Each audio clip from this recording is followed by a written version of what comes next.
1. Ketika sebuah kebijakan baru dirancang, komunikasi efektif dengan para pemangku kepentingan sangat penting.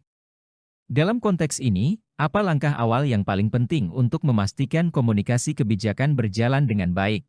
A. Menentukan media komunikasi yang akan digunakan. B. Mengidentifikasi audiens utama kebijakan. C. Membuat rancangan kebijakan secara lengkap terlebih dahulu. D. Mengadakan seminar untuk mensosialisasikan kebijakan. E. Mengembangkan pesan kebijakan yang menarik perhatian.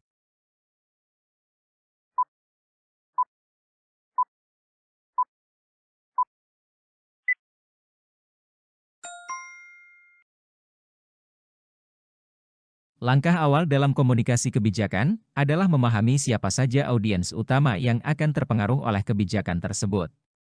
Dengan memahami audiens, penyusun kebijakan dapat menyesuaikan pesan, media, dan metode komunikasi yang tepat agar kebijakan tersebut dapat diterima dan dipahami dengan baik. Langkah lain, seperti menentukan media atau membuat rancangan lengkap, dilakukan setelah audiens diidentifikasi.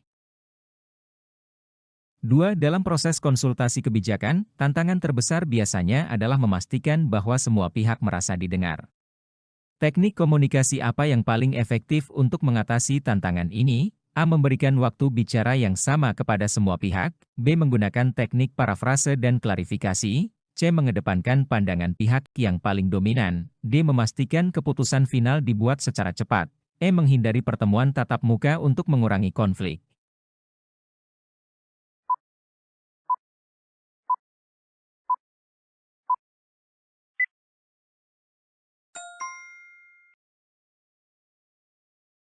Teknik parafrase dan klarifikasi memungkinkan penyusun kebijakan, memastikan bahwa pandangan semua pihak dipahami dengan benar. Ini juga menunjukkan bahwa input dari pemangku kepentingan dihargai. Memberikan waktu bicara yang sama mungkin membantu, tetapi tanpa klarifikasi, bisa terjadi kesalahpahaman. Sementara itu, mengedepankan pihak dominan dapat mengabaikan kepentingan pihak lain. 3. Salah satu tujuan komunikasi kebijakan adalah membangun legitimasi kebijakan di mata publik. Faktor apa yang paling menentukan legitimasi kebijakan tersebut? A. Kredibilitas pengambil kebijakan. B. Kecepatan implementasi kebijakan. C. Dukungan dari tokoh masyarakat. D. Keselarasan pesan kebijakan dengan kebutuhan masyarakat. E. Konsistensi kebijakan dengan regulasi yang ada.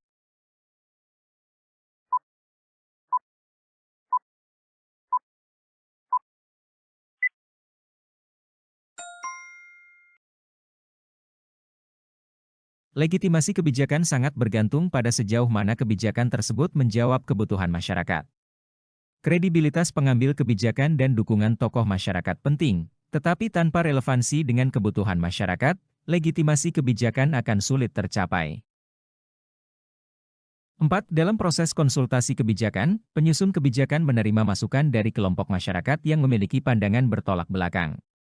Apa strategi terbaik untuk menangani situasi ini? A. Mengabaikan masukan yang bertentangan untuk menjaga konsistensi kebijakan. B. Menyusun kebijakan yang sepenuhnya mengakomodasi pandangan mayoritas. C. Mengidentifikasi titik temu dari berbagai masukan untuk menghasilkan kebijakan inklusif. D. Menyusun kebijakan terpisah untuk setiap kelompok. E. Meminta pihak netral untuk membuat keputusan akhir.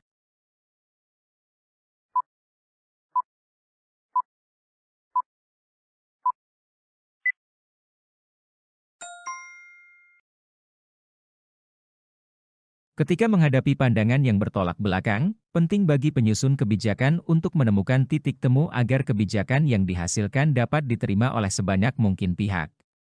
Mengabaikan pandangan atau hanya mengikuti mayoritas dapat menimbulkan resistensi dari kelompok tertentu. 5. Media sosial semakin sering digunakan untuk menyampaikan kebijakan kepada masyarakat. Namun, media ini juga memiliki risiko seperti penyebaran informasi yang salah.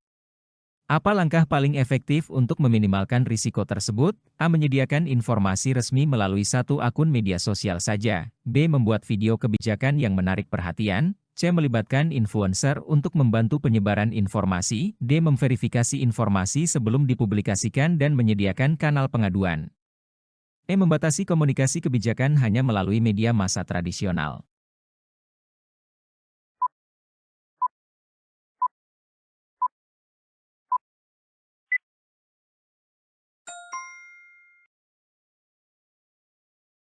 Langkah terbaik untuk meminimalkan risiko penyebaran informasi salah adalah memastikan bahwa informasi yang disebarkan melalui media sosial sudah diverifikasi dengan benar.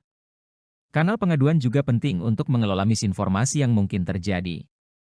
Mengandalkan satu akun saja atau hanya media tradisional membatasi jangkauan komunikasi.